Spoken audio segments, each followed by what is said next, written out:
Hi babes, welcome back to my channel Ramala Shifra. Reset episode 10. இதுதான் last episode பார்க்காதவங்க ஐக்கால link இருக்கும், வாங்க பார்க்கலாம். டாடா ஆர்மினுக்கு சர்ப்ரைஸ் பண்றதுக்காக அவனுக்கு முன்னாடியே அந்த இடத்துக்கு வந்துடுறான். வந்து அங்க எல்லாமே ரெடி ஆயிடுச்சு அப்படின்னு பார்த்துக்கிட்டு இருக்கேன். ஆர்மினுக்கு டெக்ஸ்ட் பண்றான். அங்க இன்டர்வியூ முடிஞ்சதுமே இங்க வந்துடுன்னு, இங்க ஆளுங்கெல்லாம் வேலையை கரெக்டா பாக்குறாங்களா அப்படின்னு வெயினையும் வந்து பார்த்துக்கிட்டு இருக்கான். அப்ப வெயினி அங்க வந்திருக்க ஆளுங்கள்ட்ட பேசிட்டு இருக்கேன். அப்ப இன்னொரு ரூம்ல யாரோ கீழே விழுந்து கிடக்குற மாதிரி இருக்கு, யாரோ அடிச்சு போட்ட மாதிரி இருக்கு. அதை பார்த்ததுமே வெயினைக்கு டவுட் வருது. அப்படின்னா இவங்க யாரு அப்படின்னு யோசிக்கும் போதே அந்த ஆளுங்க இவங்களை அட்டாக் பண்றாங்க. அவங்க எல்லாருமே தீயோடைய ஆளுங்க. வெயினையும் பிடிச்சிடுறாங்க, டாடாவையும் பிடிச்சிடுறாங்க. டாடாவுக்கு ஹெல்ப் பண்றேன்னு சொல்லி வெயினை பக்கத்துல போறான். அப்ப வெயினைய ஷூட் பண்ணிடுறாங்க. அப்புறம் அவனை ஒரு ஓரமா அந்த பக்கம் தள்ளி போட்டுடுறாங்க. அவனை அடிச்சதுக்கே உனக்கு இவ்வளோ கோவம் வருது, அப்ப என்னுடைய அம்மாவே என்ன எந்த அளவுக்கு நீ ஹர்ட் பண்ணியிருப்ப அப்படின்னு சொல்றான். அப்புறம் டாடா ஆர்மின்காக ரிங்கு வாங்கிட்டு வச்சிருந்தால அந்த ரிங்கை பிடுங்கி இவன் கைக்குள்ள போட்டுக்கிறான். இந்த சீனை பார்த்ததுமே இவன் எதுக்கு இந்த ரிங்கை எடுத்து கையில போட்டுக்கிறான் அப்படின்னு ஒரே டவுட்டா இருந்துச்சு. அப்புறம் அவன் சொல்றான், ஃபர்ஸ்டே இந்த மாதிரி நடந்திருந்தா இப்ப இந்த பிரச்சனை எல்லாம் வந்திருக்காதுல்ல அப்படின்னு சொல்றான். இவன் என்ன சொல்ல வரான்னு உங்களுக்கு புரியுதா? போன எபிசோட்ல கூட இவன் போய் டாடா கிட்ட ரொம்ப க்ளோஸா பேசுற மாதிரி ஒரு சீன் காட்டினாங்கல்ல, பாஸ்ட்ல, அது கொஞ்சம் வருஷத்துக்கு முன்னாடி. அப்படின்னா அவனுக்கு இத்தனை நாளா டாடா மேல ஒன் சைட்ல லவ் இருந்திருக்கு. ஆனா அது எப்படி அவனுடைய பிரதர் இல்ல, ஒருவேளை ஸ்டெப் பிரதர்ஸ்ன்றதாலே என்னன்னு தெரியல. அதெல்லாம் சொல்லிட்டு ரொம்ப ஈவில் மாதிரி சிரிச்சுக்கிட்டு இருக்கான். ஆர்மி நீங்க டாடாவை பாக்குறதுக்கு வந்துகிட்டு இருக்கான். அவன் வந்ததை பார்த்தா அந்த இடம் ஒரே இருட்டா இருக்குது, யாரையுமே காணும். அப்ப அவன் டாடா ஃபோன் கால் பண்ணா டாடாவோட ஃபோன் கீழே கிடக்குது, அந்த ரிங்கு பாக்ஸும் கீழே விழுந்து இருக்குது. அப்பதான் தியூ அந்த ஆளுங்களோட வரான். அப்ப டாடா அவங்க செம்மையா அடிச்சிருக்காங்க.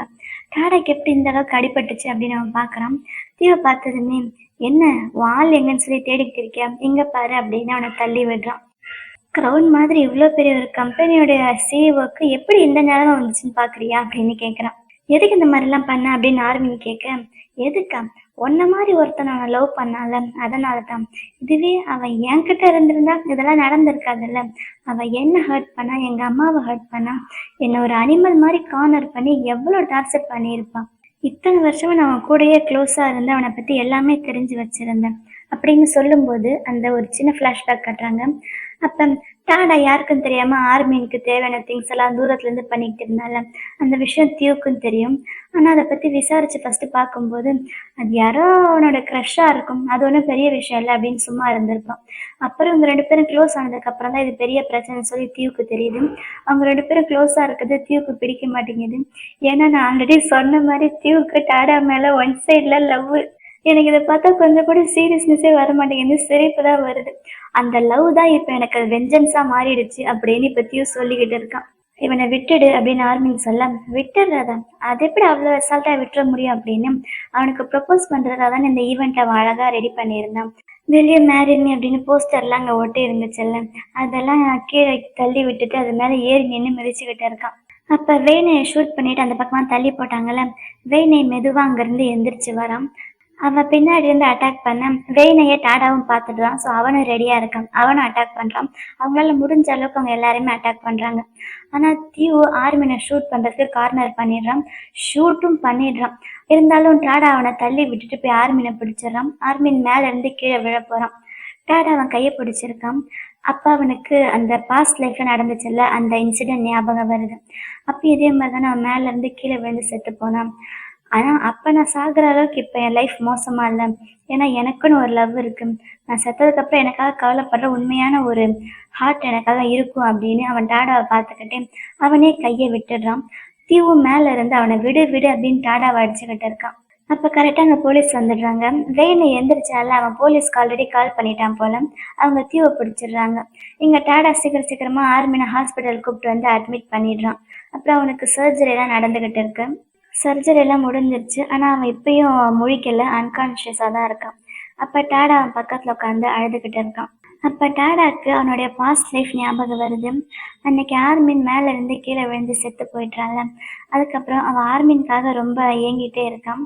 அப்ப ஆர்மின் எப்படி இறந்தான் அப்படின்னு சொல்லி நியூஸ்ல காட்டுறாங்க. அதை இன்வெஸ்டிகேஷன் வச்சு பார்க்கும்போது அன்னைக்கு நைட்டு ஆர்மின்காக யாரோ ஒருத்தவங்க பாட்டில்ல ஷாம்பெயின் அனுப்பி வச்சாங்கல்ல, அந்த ஷாம்பெயினை அனுப்புனது தியூ தான். அப்படின்னா அந்த பாஸ்ட் லைஃப்லயும் தியூ தான் இந்த வேலையை பண்ணியிருக்கான். அப்பயும் இதே பிரச்சனை தான் போல. டாடாவுக்காகத்தான் தியூ இந்த மாதிரி ஆர்மின் அப்பயும் கொல்ல ட்ரை பண்ணியிருக்கான். ஸோ அதனாலேயே டாடாக்கு அது ரொம்ப குற்ற உணர்ச்சி ஆயிடுது. அவனோட ஃபேமிலி பிரச்சனையால தானே ஆர்மின் இறந்தான் அப்படின்னு அதை நினைச்சு அவன் ரொம்ப ஃபீல் பண்ணிக்கிட்டே இருக்கான். அது மட்டும் இல்லை, இன்னொன்று என்னன்னா, அவன் உயிரோடு இருந்த வரைக்கும் அவன் போய் ஆர்மின் கிட்ட பேசவே இல்லை.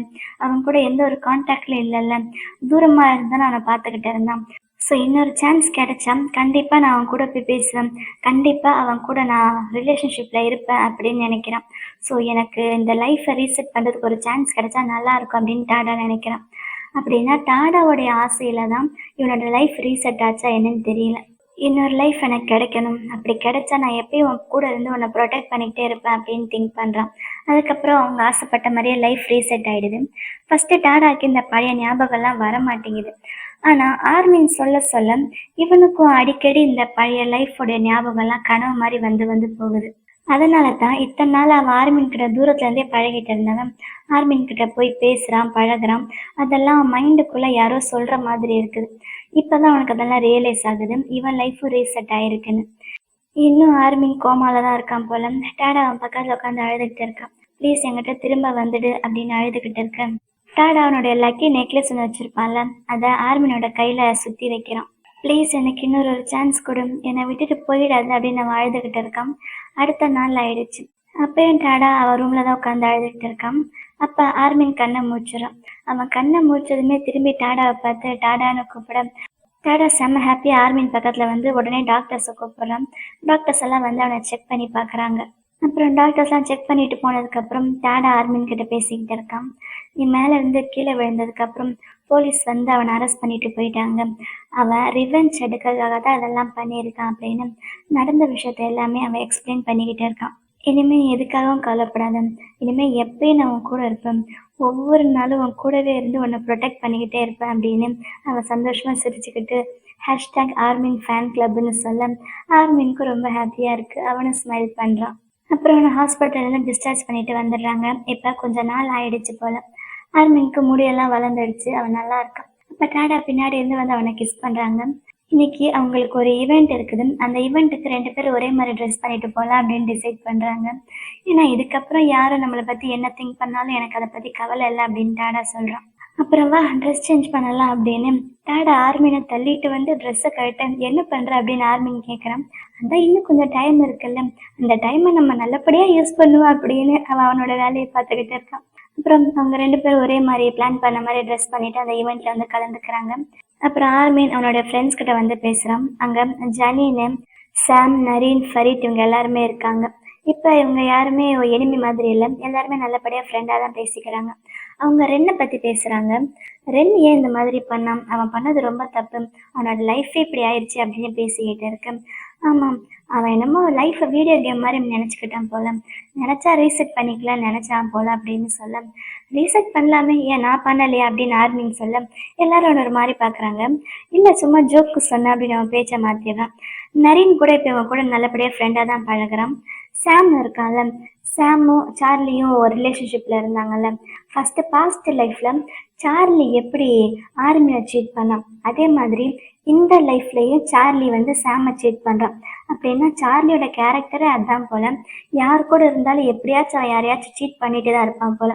அதை பார்த்து ஆர்மின் அதான் திங்க் பண்ணுறான். சில பேர் என்ன ஆனாலும் சேஞ்சே ஆக மாட்டாங்க அப்படின்னு திங்க் பண்ணுறான். அதே நேரம் அவன் டாடாவை பார்த்து, ஆனால் என் லைஃப்பில் எப்பயுமே இவன் சேஞ்ச் ஆகாமல் இதே மாதிரி என் கூட இருக்கணும் அப்படின்னு நினைக்கிறான். அப்புறம் ஆர்வினோட ஃப்ரெண்டுக்கு அவன் கேட்ரிங் கிளாஸில் சேர்த்து விட்டான்ல, அவன் இப்போ பெரிய ஷெஃப் ஆகிட்டான் போல். அவனும் ஆன்ட்டியும் சேர்ந்து ஒரு ரெஸ்டாரண்ட் ஓப்பன் பண்ணியிருக்காங்க. அந்த ஓப்பன் பண்ண ஃபங்க்ஷனுக்கு ஆர்மின் வந்திருக்கான். செம்ம ஜாலியாக அந்த ஃபுட்டெல்லாம் எடுத்து சாப்பிட்டு வேறு லெவலில் என்ஜாய் பண்ணிக்கிட்டு இருக்கான். அந்த ஈவெண்ட்டுக்கு கூடவே டாடா அப்புறம் இன்னும் நிறைய பேர் வந்திருக்காங்க. ஆர்மினோடைய ஹெல்ப் இருந்ததால் இவங்களுக்கு நிறைய செலிபிரிட்டிஸ் கஸ்டமர்ஸ் கிடைச்சிருக்காங்க. அந்த ஈவெண்ட்டில் ஜனீன் வந்து ஆர்மின் கிட்ட கேட்குறான், அன்னைக்கு நீங்கள் 2 பேரும் ப்ரப்போஸ் பண்ண போனீங்க, ஆனால் பெரிய பிரச்சனை ஆயிடுச்சு, அதுக்கப்புறம் எதுவும் நடக்கலையா அப்படின்னு கேட்கும். நானும் அதுக்கப்புறம் டாடா ஏதாச்சும் பேசுவான்னு நினச்சேன், ஆனால் அவன் அதை பற்றி எதுவுமே பேசலை அப்படின்னு சொல்ல அதே நேரம் எங்கள் டாடாவும் வெயின் என்கிட்ட அதை பற்றி தான் பேசிக்கிட்டு இருக்கான். அவங்க ப்ரப்போஸ் பண்ண தானே அன்னைக்கு இருந்தாங்க, அந்த ப்ரப்போசல் கேன்சல் ஆனதுக்கப்புறம் ஆர்மின் அதை பற்றி எதுவுமே கேட்கல. அதுக்கு வெயினை சொல்கிறான், நான் வேணா இன்னொரு சர்ப்ரைஸ் ரெடி பண்ணவா அப்படின்னு கேட்க இல்லை வேண்டாம், ஆர்மின் இப்போதைக்கு இதெல்லாம் எதுவும் வேண்டாம்னு நினைக்கிறான் போல. அது மாதிரியே இருக்கட்டும், டைம் வரும்போது பார்த்துக்கலாம். ஃபர்ஸ்ட் இந்த தீவோட விஷயம் சால்வ் ஆகட்டும் அப்படின்னு சொல்றான். கொஞ்ச நாள் கழிச்சு தீவை பத்தின நியூஸ் வந்திருக்குது. அவனை போலீஸ் பிடிச்சிட்டு போனாங்கல்ல, அதுக்கப்புறம் அவனுக்கு 20 இயர்ஸ் ஜெயில்ல போட்டிருக்காங்க. ஜெயில் மட்டும் இல்ல, அவன் கிட்டத்தட்ட பைத்தியமே ஆயிட்டான். அவன் அண்ணன் மேல பழி வாங்கணும் பழி வாங்கணும் அப்படின்னு சொல்லி பைத்தியமாயி கடைசியில அவனை பைத்தியக்கார ஹாஸ்பிட்டல்ல சேர்த்து வச்சிருக்காங்க. இன்னொரு நாள் ஆர்மின் எங்கள் வீட்டில் சமைச்சிட்டு இருக்கான். அப்போ டாடாக வந்து என்ன சாப்பாடு இது அப்படின்னு கேட்க, இதுதான் டயட் ஃபுட்டு அப்படின்னு ஆர்மின் சொல்கிறான். டயட் ஃபுட்டா? ஏற்கனவே நீ ஒல்லியாக இருக்க, அதில் அந்த டயட் ஃபுட்டெல்லாம் சாப்பிடணுமா அப்படின்னு கேட்க, நீ ஒன்றும் கவலைப்படாத, உனக்கு பிடிச்ச ஃபுட்டு தான் இங்கே இருக்குது அப்படின்ட்டு அவன் அப்படியே ரொமான்டிக்காக டாடா பக்கத்தில் போக, டாடா கூட ஆர்மினை தான் பிடிச்ச ஃபுட்டுன்னு சொல்கிறான்னு நினச்சிட்டு அவனை ரொமான்டிக்காக பார்க்க, கொஞ்சம் நகர்லையே நான் கை கழுவணும் அப்படின்னு சொல்கிறான். அதுக்கப்புறம் நீ ஒன்றும் கொல்லப்படாத, உனக்காக ஃபேட் பாய் லஞ்ச் வச்சிருக்கேன் அப்படின்னு சொல்கிறான். ஃபேட் பாய் லஞ்சா அப்படின்னு டாடா கேட்க, ஆமாம், நீ என்னை விட சின்ன பையன் தானே, நான் என்ன வேணா உனக்கு சொல்லலாம் அப்படின்னுட்டு அவனுக்காக இவன் ரெடி பண்ண லஞ்ச் அவன்கிட்ட கொடுக்குறான்.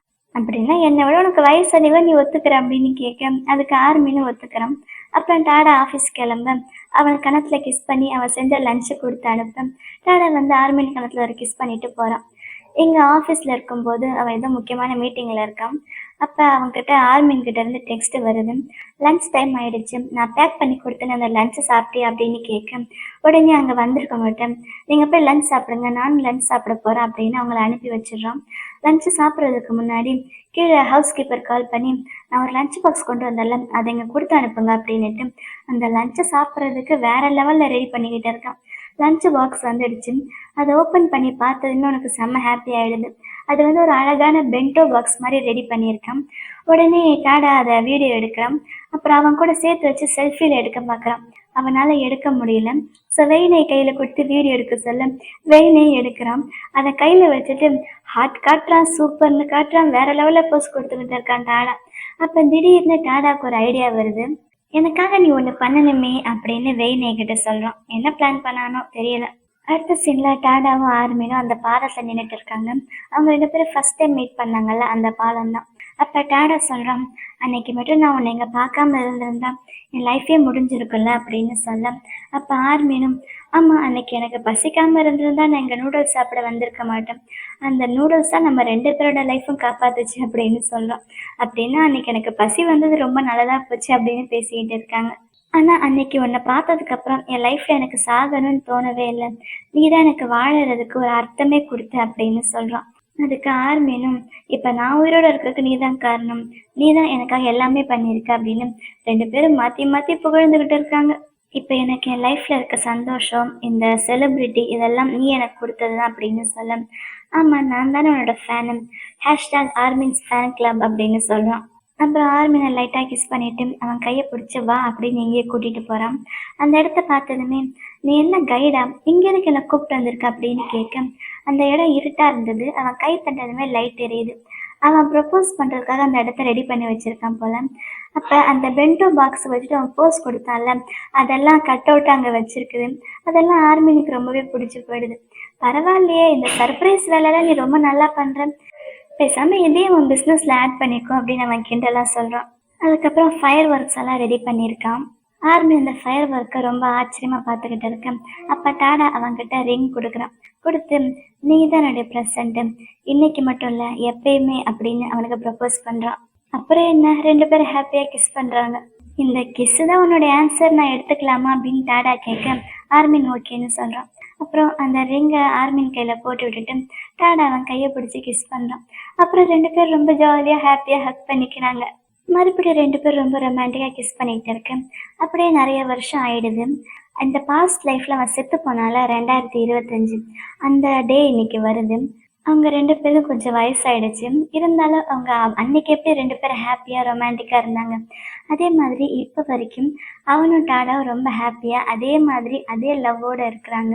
அப்போ டாடா ஆர்மின் கிட்ட ஏதாச்சும் பிளான் இருக்கா அப்படின்னு கேட்க, அடுத்த மாதம் நான் சைனா போகிறேன் ஷூட்டிங்காக அப்படின்னு ஆர்மின் சொல்ல, நானும் உன் கூட வரேன் அப்படின்னு டாடா சொல்கிறான். அப்போ ஆர்மினோட எக்ஸைட் ஆகி ஆமாம் எனக்கு சைனாவில் ஒரு இடத்த பார்க்கணும் அப்படின்னு அவன் டிவியில் ஒரு ட்ராமா போட்டு காட்டுறான். அதில் ஒரு பிரிட்ஜு காட்டுறாங்க. அந்த பிரிட்ஜை காமிச்சு எனக்கு இந்த இடத்துக்கு தான் போகணும்னு ஆசை அப்படின்னு ஆர்மின்னு சொல்ல டாடா அவ்வளோதானே, சரி நம்ம அந்த இடத்துக்கு போகலாம், இது நம்ம ஹனிமூனாக நினச்சிக்கோ அப்படின்னு சொல்ல ஹனிமூனா, அதெல்லாம் 100 ஹனிமூனுக்கு மேலே நான் போயிட்டு வந்தாச்சு அப்படின்னு சொல்கிறான் ஆர்மின். உனக்கு வயசு தான் ஆயிருக்கே தவிர கொஞ்சம் கூட உன் ஆசை குறையல அப்படின்னு ஆர்மின் அவனை கிண்டலாக சொல்ல அப்படியா, அதையும் பார்க்கலாமே அப்படின்னுட்டு டாடா அவன் பக்கத்துல இருந்து கிஸ் பண்ணிட்டு அவனை கீழே தள்ளி அவன் வேலையை பார்க்கலான்னு வரான். அதுக்கப்புறம் திடீர்னு என்ன தோணுச்சோ வேண்டாம் இதோட நிறுத்திக்கலாம், நமக்கு இன்னைக்கு ஒரு முக்கியமான ஈவெண்ட் இருக்குல்ல அப்படின்னுட்டு டாடா அங்கேருந்து எழுந்திரிச்சிடறான். அப்போ ஆர்மின்னு அங்கே ஒரு இன்விடேஷன் இருக்குது, அதை எடுத்து பார்க்குறான். அவனோட பாஸ்ட் லைஃப்பில் அவன் இறந்து போனால அந்த அவார்ட் நடந்துச்சுல்ல, அந்த டே தான் இன்னைக்கு. ஸோ என்னோட பாஸ்ட் லைஃப்பில் இன்னையோட நான் செத்து போயிடுவேன், அப்படி ஒரு வேளை இந்த லைஃப்பில் எனக்கு நடந்தாலும் இன்னைக்கு இந்த டேயை நான் ரொம்ப சந்தோஷமாக ரொம்ப ஃபுல்ஃபில்லாக வாழணும்னு ஆசைப்பட்றேன் அப்படின்னு சொல்கிறான். அப்புறம் அவனும் டாடா ஒன்றா சேர்ந்து அந்த அவார்ட் ஷோக்கு போகிறாங்க. பாஸ்ட் லைஃப்பில் நடந்த மாதிரியே அவனுக்கு இப்போ அவார்டு கொடுக்குறாங்க. அவன் போய் ஸ்டேஜில் அந்த அவார்டை வாங்கிட்டு பேசுகிறான். அந்த அவார்டுக்காக எல்லாருக்கும் தேங்க்ஸ் சொல்கிறோம். இருந்தாலும் என் லைஃப்பில் எனக்காக இத்தனை நாளாக என்னுடைய கஷ்டத்துலையும் என்னுடைய துக்கத்துலையும் எப்பயுமே என் கூட இருந்து என்னுடைய ஃபேன் ஒருத்தவங்க இருக்காங்க. அவங்க தான் என்னுடைய ஃபஸ்ட்டு ஃபேனு. அவங்க வெறும் ஃபேன் மட்டும் கிடையாது, the love of my life அப்படின்னு டாடாவை இன்ட்ரடியூஸ் பண்ண எல்லாரும் ரொம்ப ஹாப்பியாக டாடாவை பார்க்குறாங்க. டாடாவை ரொம்ப ஹாப்பியாக ஆர்மினுக்கு ஒரு புக்கை எடுத்துகிட்டு பக்கத்தில் வரோம். அப்போ இப்போ நான் உன்னை கிஸ் பண்ணணும்னு ஆசைப்பட்றேன் அப்படின்னு ஆர்மின்னு சொல்ல 2 பேரும் கிஸ் பண்ணுறாங்க. இதோட இந்த சீரீஸ் முடியுது. இந்த சீரீஸ் உங்கள் எல்லாருக்கும் ரொம்ப பிடிச்சிருக்குன்னு நினைக்கிறேன். எனக்கு ரொம்ப பிடிச்சிருந்துச்சு. இந்த வீடியோ பிடிச்சிருந்தா லைக் பண்ணுங்கள். இதே மாதிரி இன்னும் நிறைய சீரீஸை பார்க்க மறக்காமல் நம்ம சேனலை சப்ஸ்கிரைப் பண்ணுங்கள். Love you babes, by.